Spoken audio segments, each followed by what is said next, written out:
The room echoed with the ticking of the wall clock. A strange, acrid smell filled the air. Jordan Wright stood frozen in front of the lab table, eyes wide as the liquid in the test tube suddenly shifted from blue to deep crimson. What the hell just happened? He thought. Before he could react, a loud boom shattered the silence, making the entire class jump. A thick white smoke billowed from Jordan's test tube. The students instinctively stepped back. Some covered their mouths in alarm, while Derek Owens, Jordan's best friend, hissed, "Damn it, what the hell is going on?"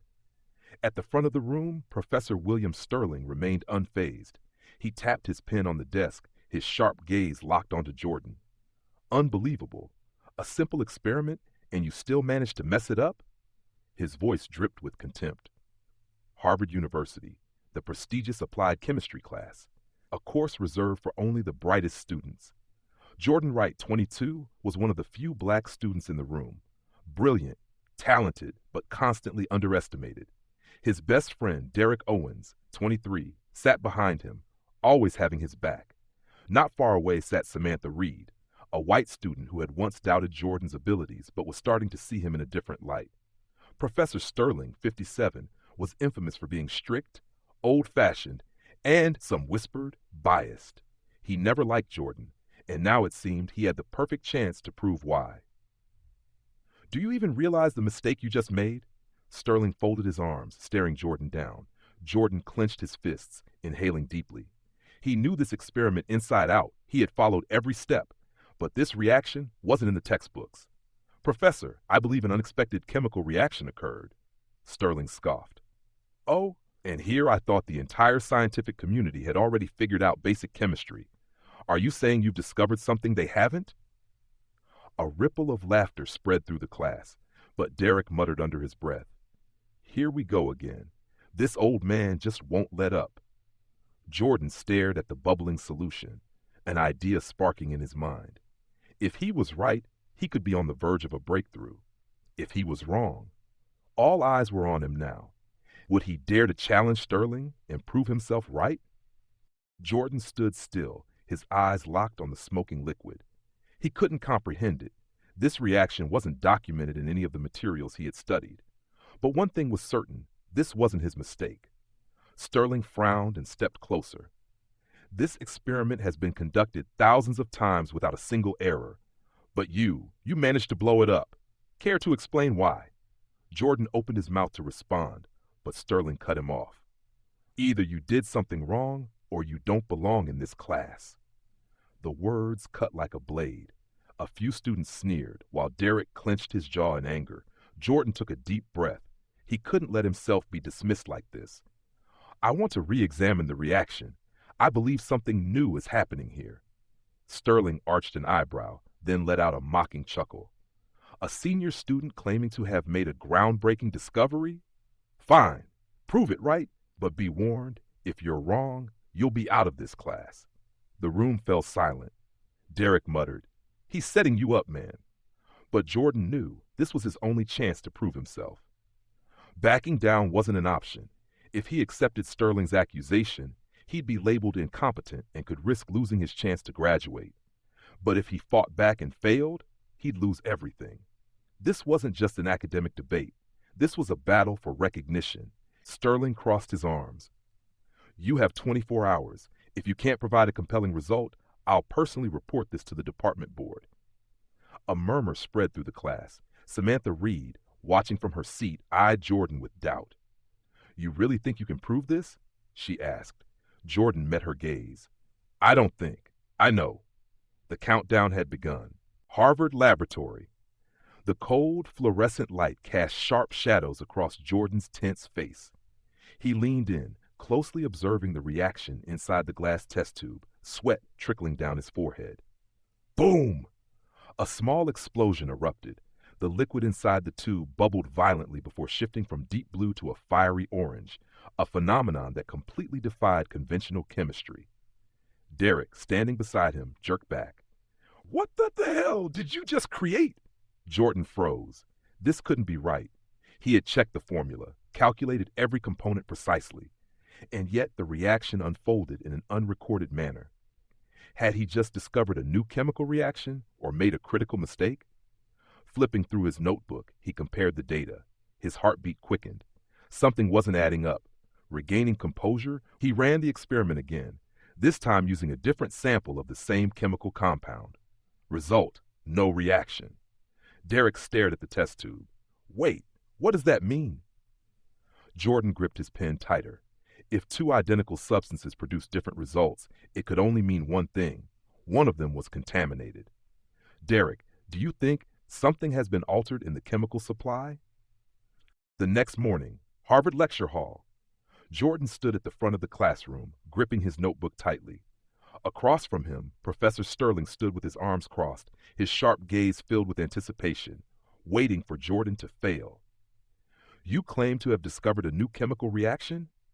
Sterling's voice was cold, laced with mockery. Jordan nodded. I have proof. If you allow me to recreate the experiment, I can demonstrate it. Sterling smirked. Very well, but if you're wrong, be ready to receive an F. The class held its breath as Jordan began the procedure. He carefully measured each chemical, following every step precisely as he had done the night before. The deep blue solution swirled inside the test tube. Jordan held his breath, waiting for the reaction. 5 seconds. Nothing happened. 10 seconds. Still nothing. No reaction. Murmurs spread across the room. Sterling scoffed, shaking his head. It seems you've just destroyed your own argument, right? Jordan's stomach dropped. No, this isn't right. He had done everything correctly, so why wasn't it working? Sterling turned away, casting him a dismissive glance. I told you right. Don't try to exceed your limits. A heavy weight settled in Jordan's chest. If he couldn't prove his discovery, everything would be over. That night, Harvard dormitory. Jordan slammed his notebook onto the desk. He had just lost his chance to prove himself. Derek sighed. You weren't wrong. Something's off. We just have to figure out what.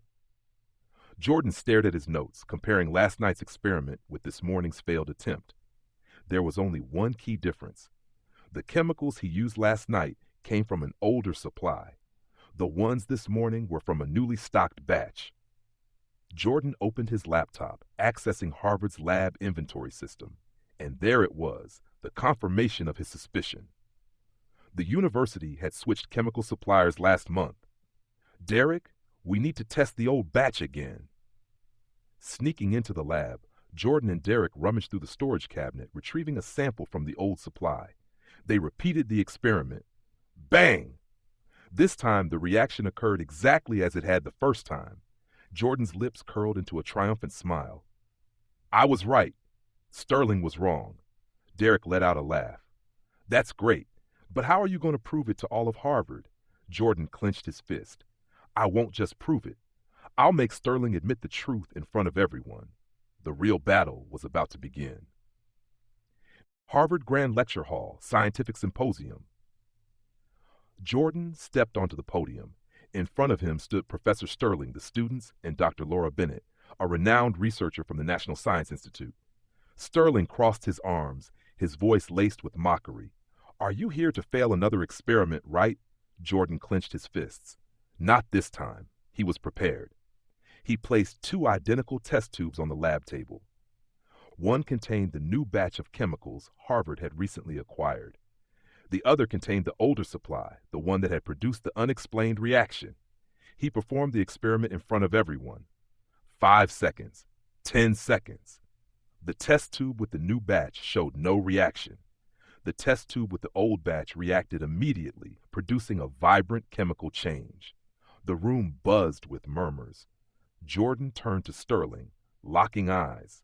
Professor Sterling, can you explain why 2 identical chemicals produce different results? Sterling's face paled. You must have made a mistake, or worse, you tampered with the results. Jordan smirked. If that's the case, I invite Dr. Bennett to replicate the experiment. Dr. Laura Bennett stepped forward. She personally examined both chemical samples. Selecting a random test tube from Harvard stock, she conducted the same test. Result: still no reaction. The auditorium erupted with whispers and gasps. Dr. Bennett turned to the crowd, her voice firm. Jordan Wright is correct. Harvard's new chemical supply is compromised. Jordan took the opportunity to drive the point home. Not only that, but the new supplier Harvard contracted has altered the trace elements in the chemicals, preventing the expected reactions. This wasn't my failure. It was a flaw in the academic system. All eyes shifted to Sterling. His hands clenched into fists as he struggled to maintain control. Even if this is true, it doesn't mean you're qualified to challenge me. Harvard is for the brightest minds, not dreamers who think they've outsmarted the system. This was the turning point. Jordan took a deep breath. He could stop here or push forward. He met Sterling's gaze, no longer afraid. I will prove to you and to Harvard that I belong here. Harvard Review Board, 1 hour later. Jordan sat across from Dean Castillo and a panel of senior faculty members. Dean Castillo tapped his fingers on the desk. Right, do you realize that you've just publicly challenged one of Harvard's most esteemed professors? Jordan nodded. I do. Dr. Bennett interjected. More importantly, he was right.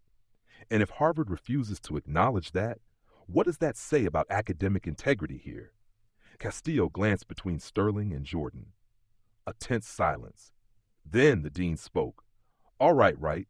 Can you take this further? Prove your findings at a higher scientific level. Jordan smiled confidently. Give me the opportunity. Harvard Laboratory, 3 days later. Jordan, Derek Owens, and Samantha Reed huddled around a stack of research documents, analyzing the details of Harvard's new chemical supplier. Suddenly, Derek's eyes widened.